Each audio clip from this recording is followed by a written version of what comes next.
Hello, everybody, and welcome to another Metabolic Mentor podcast where we talk about real health issues through amazing stories. And I've got an amazing one here today. My friend, partner, right, functional health coach, Nicole Cress. We're going to talk about an issue called adrenal fatigue. Is it fact or fiction? And I think this story will kind of prove it's absolutely fact. So, first off, why don't you introduce yourself a little bit and tell them what you do? Yeah. So I'm Nicole Cress. I am a functional health coach as well. I own Maximum Performance Health, and then I partner with Vince with Metabolic Mentor University on the education side. And I've been doing this I've been in the fitness industry for, I'm going to show my age, like over 20 years, and doing the coaching side for about 13. 13 years. Yeah. I did not know that. Wow, it's a long time. It is It's a long amazing. time. We've seen the industry change so much, right? Yeah. Yeah, absolutely. And then so during that journey, right? I know you experienced your own issues, right? Is that Yeah. part of how you got into the industry, or did the issues come like after you'd been coaching for a while? Oh, yeah, much, much later. Much later. Yeah. I hadn't even heard of adrenal fatigue until, a few years ago, Right, really. right, right. Which a lot of people still haven't. So, for anybody who may be unaware of adrenal fatigue is used to describe a series of symptoms that can be related back to the adrenal glands and cortisol. There is a lot of debate in the medical industry and then, of course, in the holistic health industry about whether it's actually real. A lot of the studies that have been done on cortisol looking for some type of data that is consistent based on how you feel and cortisol levels. And so the current opinion in medical research is that adrenal fatigue doesn't exist, which is kind of weird because I think you might experience quite a few years. So I want to go back for me a little bit. Tell me a little bit about like your journey. I want to hear a little bit what got you into coaching, right? As a coach, because it's kind of an odd career field, right? Like people don't just wake up one day and they're like, Dad, it's like I want to be an astronaut. It's like I want to be a, I don't know, police officer. And then one day you wake up and go, Hey, Dad, I want to be a health coach or a coach. So I always love hearing the story of how people, venture into entrepreneurship and get into Right. coaching. Yeah. So I started in college. I did exercise science and got a degree and started personal training even when I was in college. I hired my own personal trainer, was really fascinated with the experience. And then obviously I had a passion for health and wellness. So that just kind of led to, okay, well, I want to try this. I want to try to help people. Because originally when I went to college, I thought psychology and thought it was going to be more therapy based, and that was the direction I was going to go. And then I realized how much schooling that was, and I was like, no, I don't think so. So definitely was personal training. And then when I met my husband, he was also a personal trainer at the time. And right around the time that we got married, he had a few online clients, but that wasn't super popular at the time. And pretty much that was, consisting of a nutrition plan and a workout program, which actually wasn't as common then because people weren't giving plans. So even his one-on-one people, they had a plan outside of the time that they spent with him. Anyway, I really encouraged him in that way to just start providing education through Facebook. That was popular at that time. Instagram wasn't as popular. And so it just created some momentum, and he, wanted to bring me on as part of that. So that's kind of where the online portion started, and it just continued to grow. And obviously now it's super popular, but at the time it wasn't as, people be like, what do you do? How does that work? You're like exercising with them on video? And I'm like, no, Yeah. that's not what we're doing. Yeah. And it's just grown from there. And then obviously the functional health side came into the picture because when we first started, we were heavier on the physique side with bodybuilding, things like that. Him and I were both competitors at the time. And so we attracted that clientele, but we were hitting bottlenecks, and we knew that there was something more that we weren't quite getting. It was Yeah. no longer calories in, calories out, going through a dieting phase. And we were having other competitors come to us post competition saying, fix me. Mhm. something's wrong, right? And so that's when we knew like we had to invest in ourselves, continue our own education. We went to Australia. This is before we had met you. And then obviously you know, formulated a way to teach your own coaches. Mhm. And then we were brought in. And so it's just grown from there. Yeah, But so that's interesting. I think for the listeners or the viewers, there is this world now of there was if you really look at the timeline of things, you saw the origination of like bodybuilding, which was like really high protein, just kind of born in the gym, Perillo style. Then you had, of course, dietitians and kind of like the low sugar or low fat diets. I mean, this is about if we were going to track the history, which I'd love to do a whole podcast on just that because it's a fascinating thing, you're probably looking at about 30 years ago. Bodybuilding nutrition started probably about actually 40, 45 years ago, where people started knowing about it. What's interesting about that is you started having this weird subset of performance nutrition that really wasn't what a dietitian knew or anyone else knew. So it built kind of quickly these communities of people having like a coach who provided macros came along yep. and so some of this kind of formed into like a trainer. So personal training blew up, oh, I'm going to say now about 15 years ago.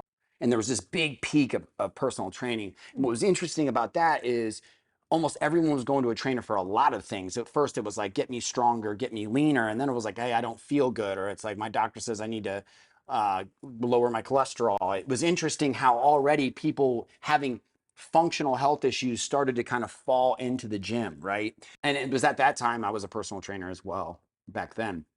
But then it grew into nutrition coaching that then jumped online. And in fact, most coaching jumped online before any type of what we see today, like virtual medicine, right? And there were a lot of early coaches, myself and others, Alan, your husband, Alan Cress, who's also part of the MMU, shout out Alan, started bridging the gap online and providing services. And it was during that time that, again, you had a holistic movement happening on the other side. It almost felt like the other side of the world, where it's like you had these people that, to me at the time as a personal trainer, felt like just like some tree huggers that, like, just like ate plants, and then you had doctors with all their fad diets or whatever they were saying, and the eat less, move more community. And then we're over here like, no, eat as much food as possible and clang weight. You know what I mean? And there was no middle, right? Yeah. There was no middle ground even today. I mean, I was just on Instagram, or on social, and it was like either carnivore, no, because because plants are bad, and then it was like no, vegan because meat's bad, and like no, people are like no, intermittent fasting because all food is bad unless it's in a time frame. It's all the same kind of chaos, Yeah. kind of reformulating in different ways, but this new bridge. I saw those worlds and I'm like, these worlds come together actually, where you don't just need to be clang and bang with the weights and high protein, and you don't need to just be like a vegetarian holistic using herbs and essential oils, Mhm. and you definitely don't just need to be a doctor being like, hey, eat less, move more, take this pill, I'll see you Right. back here in 6 months.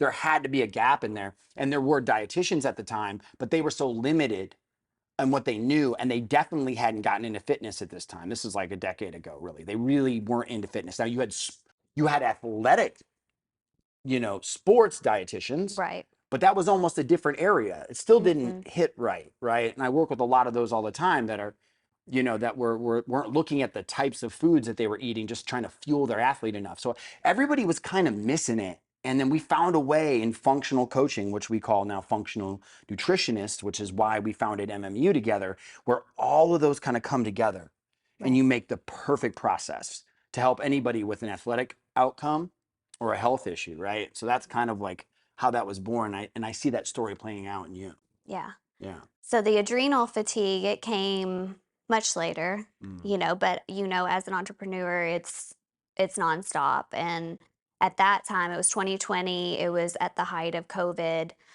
And we were also in the process of moving. So we had COVID where we Were had you still competing at this time? no, I hadn't competed since 2017. Okay. So I wasn't overtraining. I wasn't abusing stimulants, anything like that. I think it was the physical stress. I had had an explant surgery where I had my implants removed. that was like way more draining than I ever anticipated. Getting them in was a breeze. Taking them out was like, oh wow. That's Like something that women should know, that explants are pretty hefty it work. In was fact, they're more expensive and they're usually a longer healing time. yeah, I had So, the full muscle repair and all of that. So, I followed the directions. I took the time off. Of course, I was itching to get back into the gym. Hindsight, of course, I'm like, maybe I went too quickly, back into lifting and all of that. Again, COVID hit. We were, trying to accommodate our clients that can no longer get in gyms. So we're, redoing plans and our business is growing at the same time. And then we decide to move to Florida. So all of this happens within a 6-month time frame. So I had the surgery in May. We were in the height of COVID. We moved September of that year. So it was this, 5, 6 month span where, stress was definitely high. yeah. And so by December, I had taken a Dutch test. It was my first time taking one. I asked you if you would help me, interpret the results. I was still learning. And, I wanted someone else to take the lead too, because I knew it was an opportunity to learn and, that I was going to see this more. Yeah, so let's stop right Yeah. there. Let's identify a few keys and make it simple for people at home to follow, because I think many people at home would say, I'm fatigued, right? I think many people at home would say, I'm stressed. I think many people at home would say, I've got multiple things to juggle, and I remember what it was like for me in 2020 as well. Mm-hmm. So, what would make their experience, the average, let's just say run of the mill, I'm tired from doing too much, to the way that you started feeling with adrenal fatigue? Well, I didn't want to admit that something was wrong first off, right? It's like I've got all of this going on. I need to just get it done. And I don't like to show weakness. And to me, that felt like weakness. Like, you don't feel good, like put it to the side.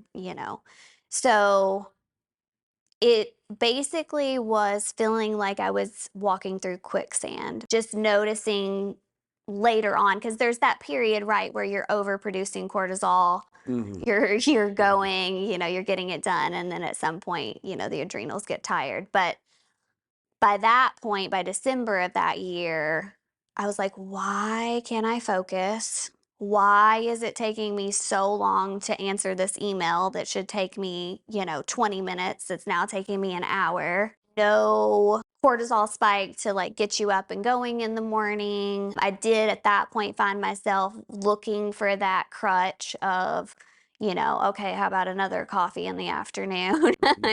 Something. Right. So right there, Yeah. right? So adrenal fatigue can be separated from what standard run-of-the-mill fatigue, because of the many different aspects that are involved. Pretty significant brain fog and recall issues, right? Cloudy memory, right? And not being able to recall moments, words, or certain thoughts. More slower decision making, Mhm. right?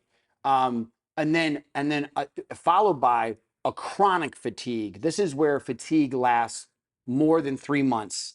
Even if you take a weekend off, you try to sleep more, you do a lot of stress management techniques, you cannot shake it. So it's usually fatigue that lasts over 90 days, pretty severe fatigue with full sleep.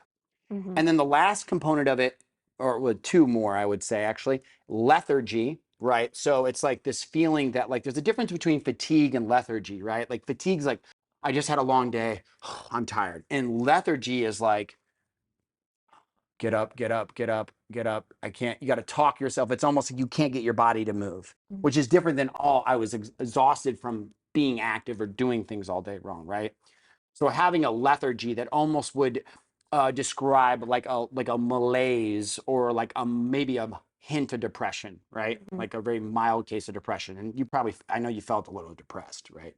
Yeah, I mean, just not really understanding what was going on, and even in the gym, because you don't know what's going on, and you're you're no longer having the workouts that you normally And the have. last one right there, and the last one is endurance issues, Mhm. stamina issues. So, meaning that when I go in the gym, I'm not really getting the pumps that I used to, or normal activities that I used to engage in. I can only go for half the time, or whatever. And that happens to athletes a lot, Mhm. and they don't know it. And so, when you kind of take the 4 points that I just laid out there, that really describes someone much different that has adrenal fatigue from just fatigue, right? And Mhm. that's what Nicole was going through for a really extended period of time.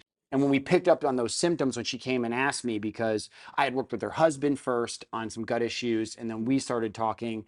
And I started, as a practitioner, I'm looking for those 4 points, right? I'm looking for, again, the fatigue, the lethargy, the stamina issues, right? And the brain fog. I'm looking for those things. And if I find all four, it's highly likely that I'm dealing with adrenal fatigue, right? Mhm. And so the question then becomes why? Like, why do I have adrenal fatigue, right? And I'm sure you searched for a while, right? You checked out a few things. Not really, because again, I was kind of trying to ignore. And, we So talk about this as health coaches, we're the worst sometimes. yeah, you know what? So Like, yeah, doctor, it's if I don't you know, ask, I don't have. You know what I right. mean? Right. Yeah. Yeah. So I was trying to, that whole idea like, oh, it'll just get better on its own, right? Yeah. And so by the time I got the Dutch test and we met and you go, oh, you're like in the basement. Mhm. And I was like, what does that mean? Yeah, And so it's just right like there. flatline. Exactly. Yeah. So let's talk about that. So how do you identify adrenal fatigue when the medical system says it doesn't exist? Well, most literature that is on or searching for adrenal fatigue is looking at fasted morning cortisol levels. And so yes, okay, there are people that have adrenal insufficiency. That means they don't make any cortisol at all or very little. Typically those individuals may have something like Addison's disease, which is an autoimmune disease of the adrenal glands. There can be other things going on too, coming from the pituitary. That insufficiency is different than adrenal fatigue, where you're still making some hormone, and it really doesn't matter how much you're making, although we'll get into the behavior of that. You don't feel it, and you've got all these symptoms that coincide with it, right? And so it's really hard to identify adrenal fatigue in a morning cortisol level. That's why when your doctor runs that kind of panel, it's highly unlikely that you're going to Mhm. solve the issue from that panel. That's why functional lab work is so key, and the breakthrough to discovering that was spit testing or saliva tests and urinary tests. Mhm. So now they can measure cortisol throughout the day. So you can do that through companies like ZRT and Dutch, right? And so we did a Dutch test on her that looked at all of her hormones and including cortisol throughout the day. And we were able to identify that her cortisol was pretty much flatlined. She had no natural curve to the production of her cortisol. And that's called a circadian rhythm. And everyone's supposed to have that. You're supposed to wake up and have a good sized spike, then it dips a little bit. Then you get the secondary rush, a second run, it goes up a little bit more, and then curves off as you go into the evening before you go to bed. Right. And when we looked at Nicole's, that thing was like flatline, like a heart attack, right? So, okay, so we go through that, and Yeah. so what was that process of discovery like for you? Like, what did you to like see it on paper? Was that helpful for you to like Oh believe my in like what was gosh. going on? Yeah. Yeah. It was validation, Mm, and I was a little kind of going back. It's just ego, right? Like, don't want to admit like something is wrong. This is how I feel. I kind of kept it to myself. mm, I mean, I kind of would mention a little bit like, I feel tired, I'm kind of struggling to, answer these emails as quickly as normal, things like that. But I think it was helpful because Alan was there and it was like validating, like, okay, I'm not crazy. Like, this is what's going on. When people suffer from functional issues, they usually go a very long period of time without saying anything because they don't want to seem like a burden, a complainer. They think it's kind of normal for a while, and most people do. Over 70% of Americans have some form of morbidity or dysfunction going on. Mhm. And the reason that it gets to the dysfunctional level is because most people can't separate the difference between normal issues that are from exertion and then something that becomes more chronic until it becomes really prolonged and you've left yourself there for a long time. And then once you do, it's hard to describe these things to people, especially when they're undefined. like depression, anxiety, adrenal fatigue, they all can be lumped together. Other mental, emotional issues, people don't want to talk about that because it makes them seem like fragile in their mind Right. and or weak or helpless or whatever. And so that's why this topic, I think, has really started to come to light along with the topics of depression and anxiety, people being more willing to be verbal about it. Mhm. And a lot of times what people think are depression is actually adrenal fatigue. And that's one of the things that's interesting, right? And so the Dutch test for anybody, women in particular, but men, if you're having weird, strange functional issues, you need a Dutch test. Skip the blood work that you could run it. So that's not a bad idea. But the Dutch test is where you're going to find a lot of your answers. You can check those out at nutritiondynamic.com or Metabolic Love. Mentor University. Quick, shameless plug. But Yeah. the point is that access to the right information then brings clarity like, oh, I actually have a problem. Right. Because otherwise you're just thinking, is it in my head? Is there something else going? You don't know and you need that validation. Yeah, one of the best things you said to me was, Nicole, there's a difference between like mental strength versus physically what your body can handle. And I, use that with my clients now. It's like, it's not that mentally you can't handle a lot, right? It's that our bodies, our genetic makeup, our conditioning, over time lends to whether how much stress we can handle, right? Yeah. And at some point, your body says, okay, I'm done. Yeah. That's enough. So typically in laboratory, you have a population standard deviation, which is a standard deviation of 2. And if people understood statistics, they would know how absolutely absurd that large of a population window is to identify where your hormones should be. And so cortisol is difficult like that because depending on what time of the day that you take it, and then depending on your body type and if you're male or female, it really will impact your cortisol, what your natural cortisol should be. Because some people have different cortisol ranges than others and feel great. You could feel terrible and someone else could feel great at the same cortisol level. And we're going to introduce a very, very important topic today. There is a difference between hormone level and your sensitivity to that hormone. And if you're hearing this for the first time, I promise you, sensitivity is more important than your level. So you've got doctors running around and you have everyone running around trying to optimize your level. Ooh, the high numbers here, the low numbers here. If I just put you right in the middle, that's where you're supposed to be.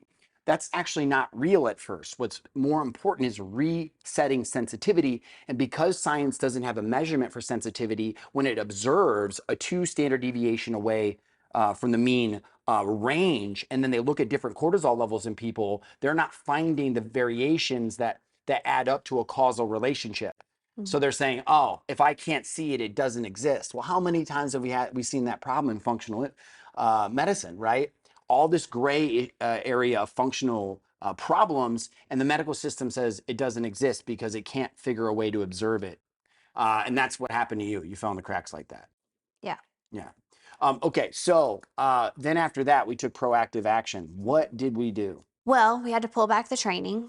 So I went down to, I believe it was originally 2 days per week, lots of parasympathetic activity, long walks, get back into meditation, things that, during a high stress period, the things that you should be doing kind of fall to the wayside.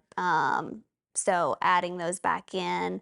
So yeah, yoga, meditation, long walks, not getting my heart rate over 110, 115 beats per minute. There are well-known stages of adrenal fatigue because you can actually feel fatigued and have high cortisol, and you can actually feel fatigued and have low cortisol. Mm-hmm. And we teach at our university different assessments to help identify if it's fatigue of high cortisol or fatigue of low cortisol. Because I find a lot of times tracking sensitivity to hormone is better done in assessments than it is even in lab work, right? But the well-known stages of adrenal fatigue are stages 1 through 4. And so stages 1 and 2, and we can see it in Nicole's story. That's why I wanted you to hear her story, because I love this, right? She was lethargic and, almost couldn't get out of bed. She's just such a badass that she just pushed through it every day. Don't let her fool you. There's a badass in that little package over there. Overactivity is stages 1 and 2. Okay. And if you listen right, if you hear her story, what she said was 2020 happened. I don't know if anybody else remembers, but there might have been a little stress in 2020. I don't know. Anybody? No? Producer Keone? No, it's totally normal. Yeah, nothing going on in 2020. No, Right. obviously a lot. Then you've got, again, technically you're having a job change because the way you're moving your career was continuing to change. Then you've also got moving, right? So you've got a lot of the, of the 5 major stressors all happening at one time. And so as that's happening, guess what cortisol is doing? You're staying up later, you're sleeping a little bit less, you're probably using a little bit more dopamine stimulators because most people use cortisol to get to dopamine and epinephrine, meaning caffeine, taking other stimulants, working out more.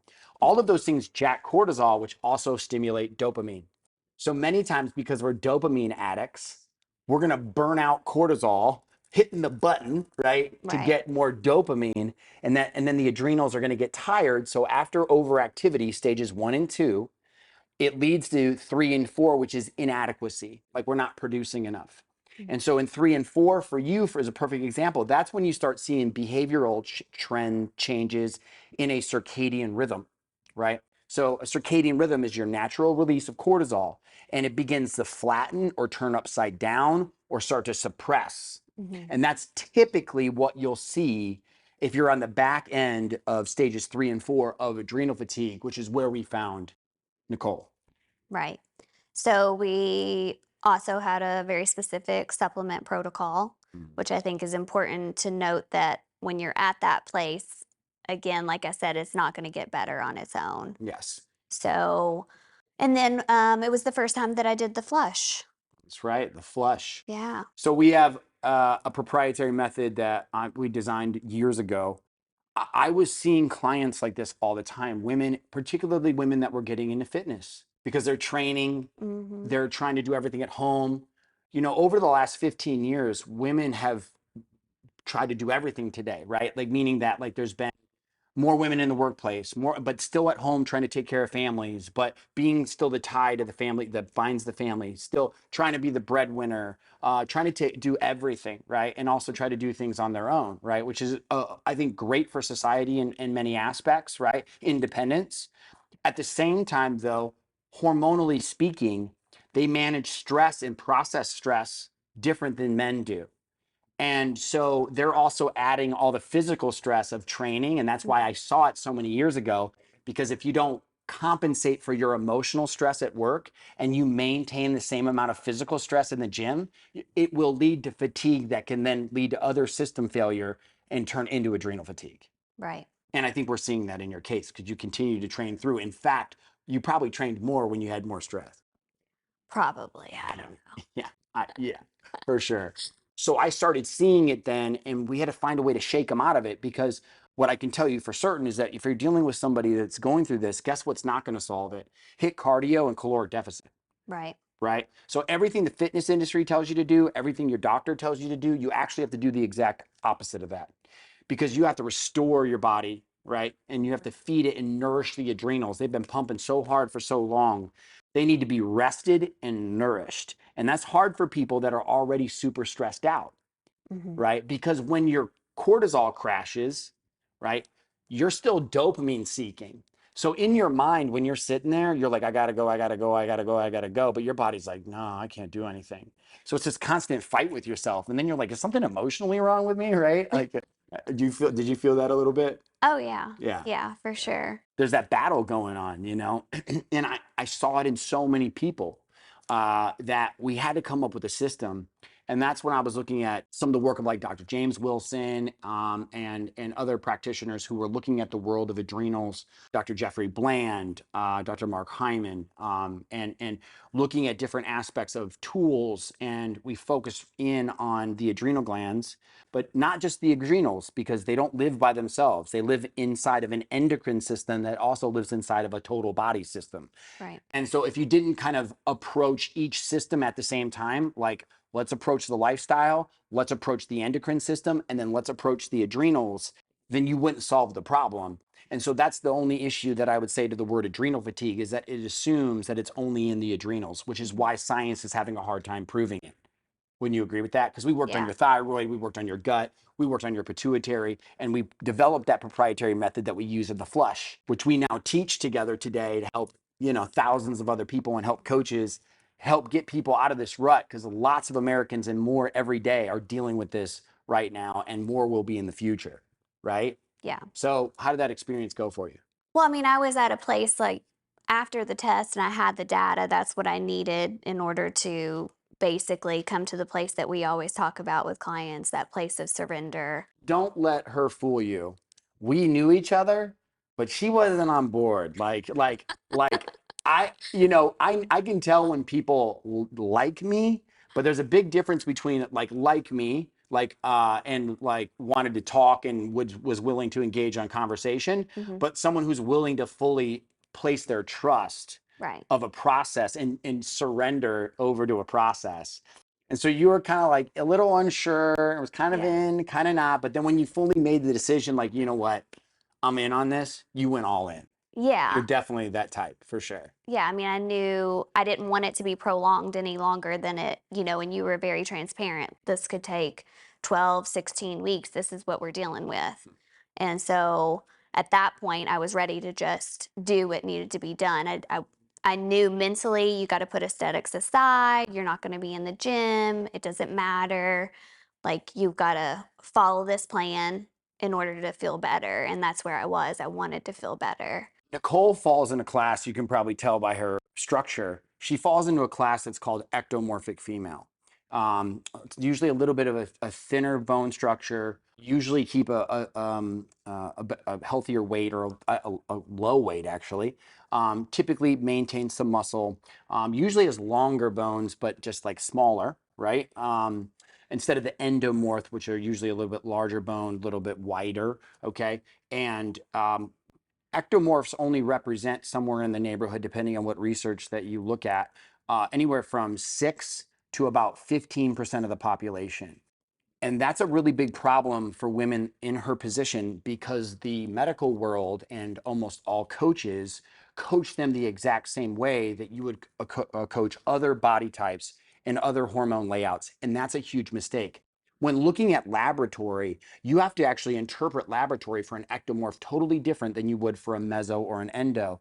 People don't know that. So they fall into this trap, and a lot of times as a coach, I know that ectomorphic females will recover a little bit slower because their bodies are less stress resilient, and have to build resiliency. It takes longer because they have less hormones. They typically are like just a tinier human. And it takes a while for stress to stop physiologically moving them around so that they can heal. So we really have to dial back an ectomorph more than even other people to give their body a second to get back in alignment and resensitize. That's the key. Resensitize to cortisol. I'm going to break the case for everyone today is that adrenal fatigue is actually a hormone, an endocrine hormone insensitivity issue, right? We see it with D2 receptors. When people get too much dopamine, D2 receptors on the neurons die. And then there could be adequate amounts of dopamine in the system, but you can't hear it. And it's the same thing with cortisol. So she went through this huge, really stressful event, then was training all the time, moving, all that happening, making a lot of cortisol. Then she crashed. Then her body started making a little bit more again, but she couldn't hear it. So even at adequate cortisol levels, she was still going to need time Hmm. to resensitize, which is why I was setting you up for, even when things look normal in your blood work, you're going to need an extra 8, 12, right, weeks of staying in maintenance, and then things will slowly come back. And so, how did that go for you? I mean, I could tell. I mean, it's like once you're in that place and then you feel the cortisol again, you're just, because I felt that I was in tune with my body before, but then even after the fact, just recognizing, you know, I mean, I knew. I was like, we need to pull back on the glandular because I can feel it, Mm-hmm. right? So, Yes, this is a great point. So there is a moment, I hear this all the time. How do I know if I'm better, Vince? Like, how do I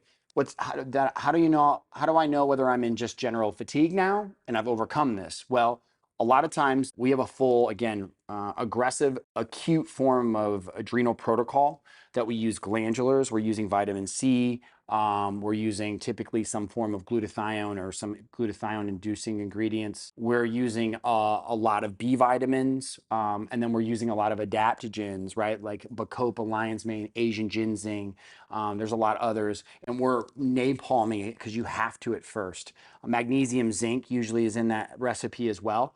And then one day you wake up and you almost feel like you've got like it's almost too much energy. Yeah. And you go, okay, so that's usually when you start having moments of that you know isn't just generalized anxiety because you're like worried about the future or something. Right. When it's like I've just got too much energy, that's that moment you can pull out of those things back. And when we got there, but when you got there, how good did it feel to start having energy again? Oh, it's great. Like normal. Yeah. Like I mean, it just puts things in perspective. You're like, I never want to go back there again. Like, I don't want to feel like that. So it definitely makes you more aware of stress management and doing the things because you don't want to end up in that place again. So for anybody listening that like after you get on the other side of it, right? Mhm. Because there's two brains now. There's like the wise woman who knows, and it's like, all right, I need to stay in balance. But then there's the physique enhancement. I want to look my best and push towards my goals in business and in the gym.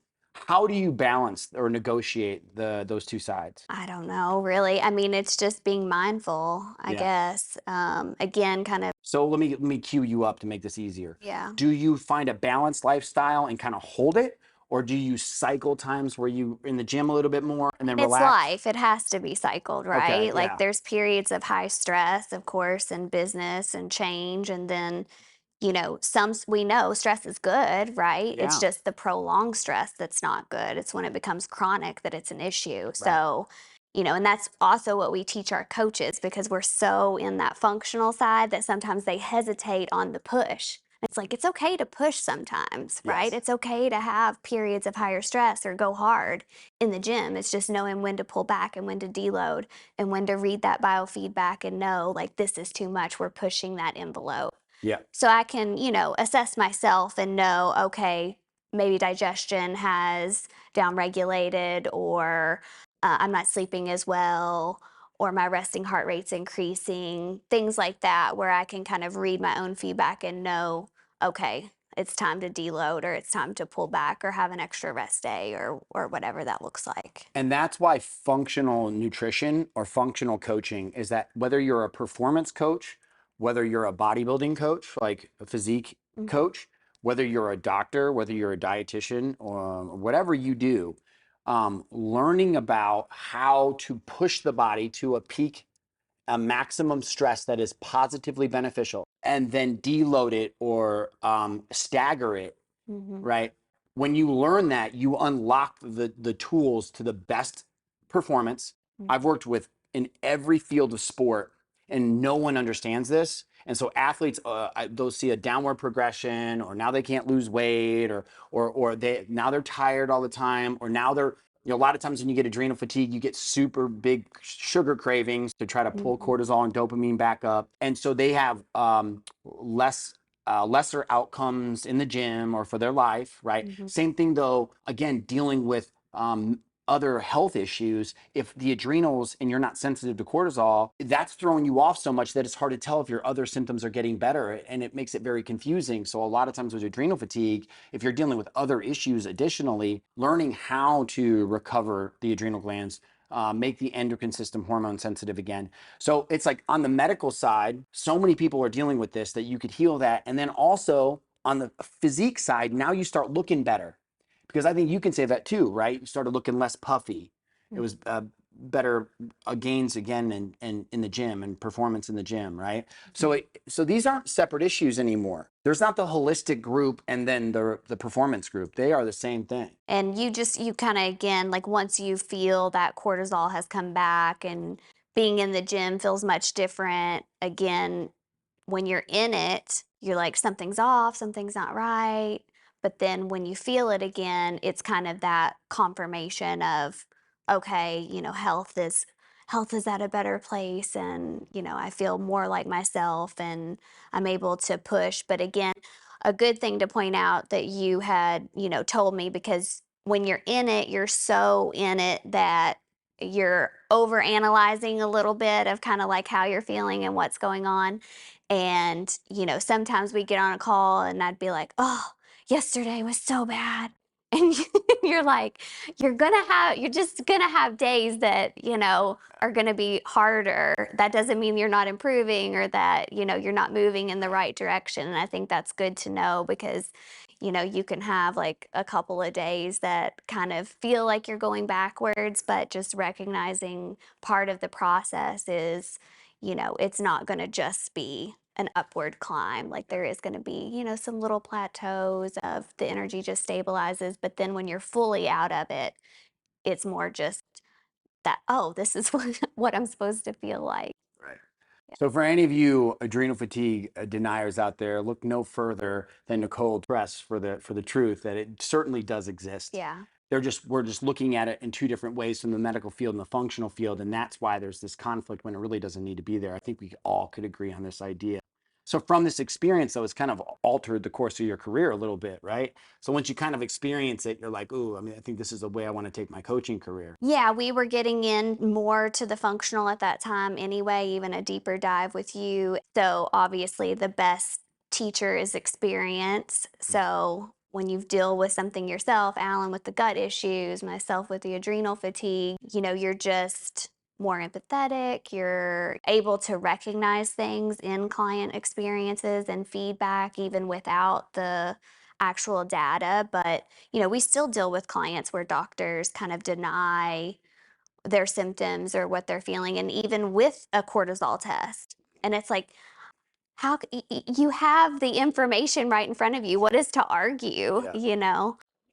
So it's interesting, but it definitely deepens kind of our passion for helping people. And Yeah. yeah. So what would you say to all the coaches out there right now when they think about spending money, time, Mhm. effort, actually stepping out and learning this stuff? What would be your experience and advice? You can't go wrong, really. You can't lose, right? Like typically, if you're in this field, you get into it because there's that desire to help people. And from our own experience, we know there's going to be situations that unfortunately you're not going to be able to help without that additional knowledge. And I have even, friends or our own coaches that they recognize one, this field is always changing and there's so much to learn. The functional side, as we know, it bridges that gap between the doctor and the personal trainer. And you're able to give people more time and more answers that they're not getting in those other places. Yeah. So I think if you want to further your career, and we know, and it's already trending this way, is that you're going to be left behind. If you're just a personal trainer or just a dietitian, and there's nothing wrong with those things, but this is the direction that we're headed. It is functional. Mhm. And, investing in yourself, it's going to come back tenfold, Yeah. not just monetary, but also in reward of helping others and empowering them to be their own health advocates. And after Nicole's experience and our relationship over time, we decided to band together with a couple of other great practitioners and found Metabolic Mentor University, where we can take coaches in any area, such as yourself, and outfit them with the tools they need, the systems that they need, Mhm. and the education that they need in order to help people in any situation and really solve the complex cases that they are having challenges with, broaden their client base, so it's easier to build a business, and I think have a better career and more purposeful career. Mhm. And so if you're interested in that, if any coaches listening right now, check out metabolicmentor.com. I think it is a process that will change your life permanently. I want to thank you, Nicole, for taking Yeah. the time and doing Thanks this for with me having me. today. We thank you all for tuning in. Thanks.